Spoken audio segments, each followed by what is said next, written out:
Assalamualaikum warahmatullahi wabarakatuh. Salam sukses. Kembali bersama kami iGrowth Indonesia. Perkenalkan, saya Abi Darda. Kali ini saya akan memberikan tips dan triks bagaimana kita akan melaksanakan efisiensi pada proses recruitment and selection. Pada dasarnya, setiap proses apapun dalam linkage human resource development, kita harus melakukan efisiensi. Terlebih-lebih pada kondisi saat ini, saat pandemi, itu adalah sebuah kewajiban.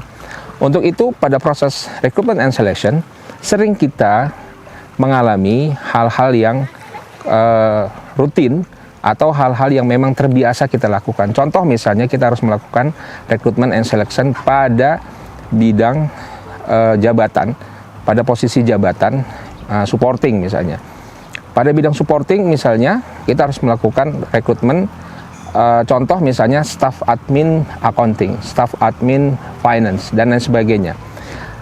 Tertera di job desk memang requirement-nya harus S1 akuntansi, S1 finance, dan lain sebagainya.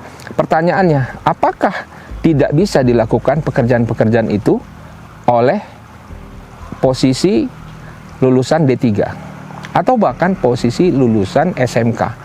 Itu menjadi pertanyaan. Padahal di job desk tertera pekerjaan ini hanya melakukan misalnya reporting, lalu pencatatan, lalu pelaporan, atau pelaksanaan administrasi umum. Saya pikir ini bisa dilakukan oleh leveling lulusan D3 atau bahkan SMK. Sekali lagi, kalau ini bisa kita lakukan, maka biaya rekrutmen akan semakin murah. Lalu kedua, biaya cost salary akan semakin murah. Pastinya, apa yang harus kita lakukan pertama? Satu, rubahlah requirement yang ada di job desk. Misal, di situ tertera S1 dengan pengalaman 2 tahun.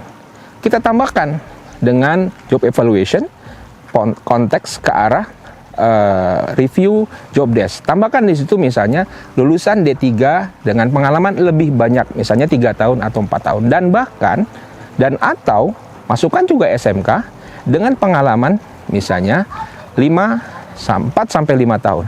Ini akan memberikan solusi bagi proses rekrutmen and selection agar kita ketersediaan tenaga kerja pun akan semakin banyak, dan itu tidak menyalahi, dan ini merupakan bagian dari tips dan triks bagaimana kita seorang HR harus memberikan solusi.